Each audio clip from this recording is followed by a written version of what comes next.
I'm overlooking the east terminal at DIA, where an Adams 12 school bus crashed into a cement pillar around 4:30 this afternoon.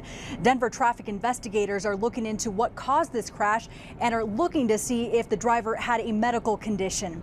The football players from Legacy High School just got back from playing a game in Chino, California.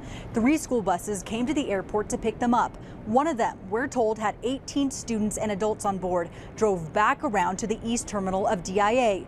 The road curves left, but the driver continued straight when she hit a large cement pillar of the level 6 overpass, which is used for departures.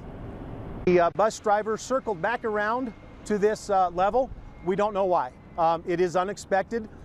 She was one of 3 buses that were traveling outbound, and the preliminary information is from the other bus drivers that it was quite curious to them. They don't really know why.